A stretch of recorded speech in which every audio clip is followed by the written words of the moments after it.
In 1941, the United States had factories. It had steel. It had manpower. But it didn't have a weapon that could reliably stop German tanks. When reports started coming in from Europe about the terrifying effectiveness of German Panzer divisions, U.S. military planners grew uneasy. Fast, coordinated armored assaults were tearing through entire armies. France had fallen in weeks. Even Britain had barely held on. And American observers noticed something disturbing. U.S. anti-tank weapons were outdated.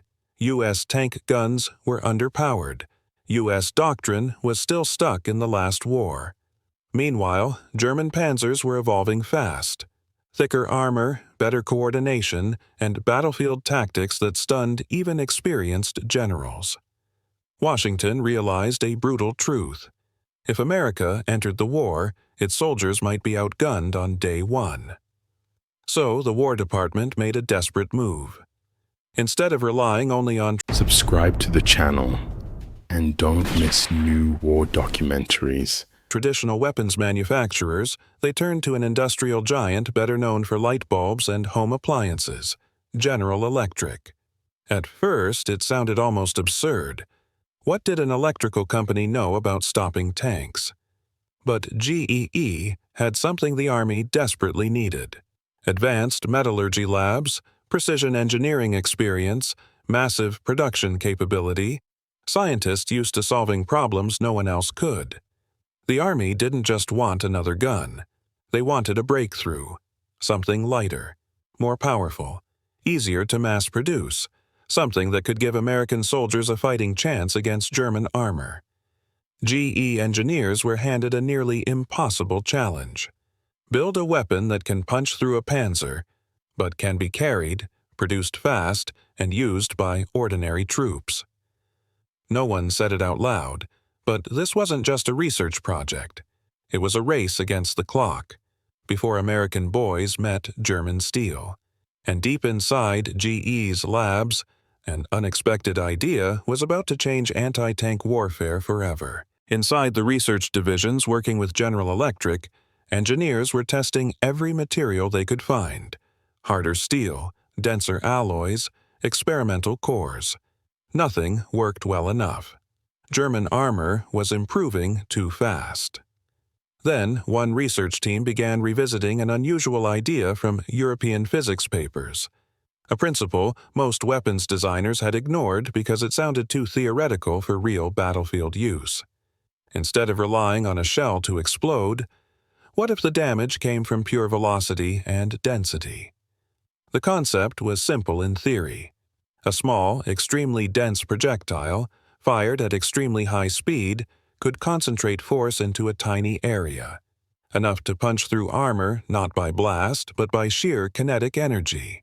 And there was one metal that stood out above the rest: tungsten, heavier than steel, harder than most alloys, able to hold its shape at extreme impact speeds.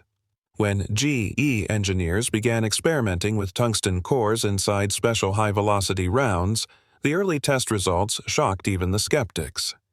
Thick steel plates that resisted traditional shells were suddenly showing clean, narrow penetration holes.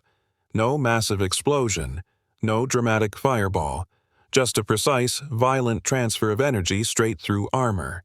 It wasn't loud, it wasn't flashy, but it worked. And, quietly, inside American testing ranges, a new kind of anti-tank ammunition was being born, one that didn't rely on bigger explosions, only smarter physics. What began as a desperate gamble was turning into something German tank crews had never faced before. By the time the new tungsten core ammunition reached frontline units, few soldiers understood what made it different. To them, it was just another round, slightly heavier, marked for use against armor. But to the scientists back home, and to officers in the United States Army, this was the moment everything would be proven, or exposed as a costly mistake. The first combat reports came from armored clashes where American crews were struggling against well-armored German vehicles. Standard shells often bounced or caused only superficial damage unless they hit weak spots. Then one crew loaded the new round. The gun fired. The recoil felt the same, and the sound wasn't any louder. Through the gun sight, the gunner expected to see a spark, maybe a dent. Instead, he saw something strange. A tight flash on the enemy tank's armor. Not an explosion, not a dramatic blast, just a sharp burst of sparks at a single point. Then, seconds later, smoke began leaking from inside the vehicle. The shell hadn't shattered the outside dramatically.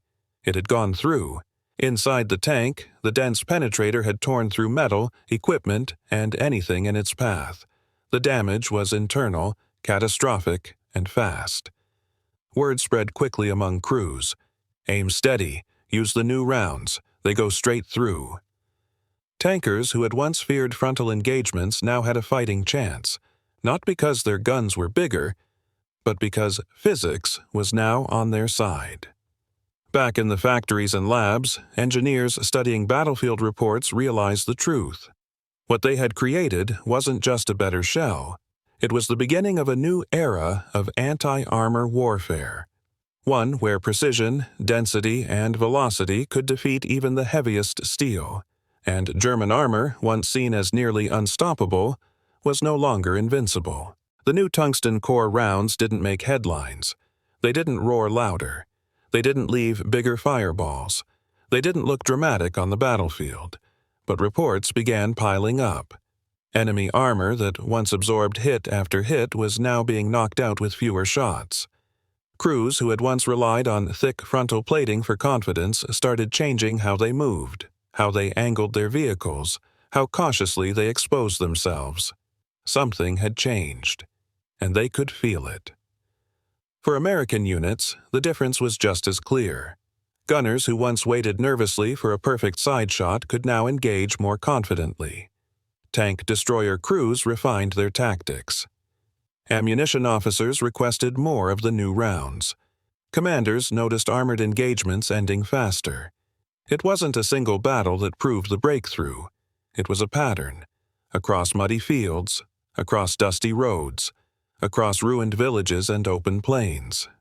A quiet industrial gamble made in American laboratories had become a battlefield equalizer, and it all traced back to a desperate decision in 1941, to ask scientists and engineers, not just soldiers, how to stop a tank.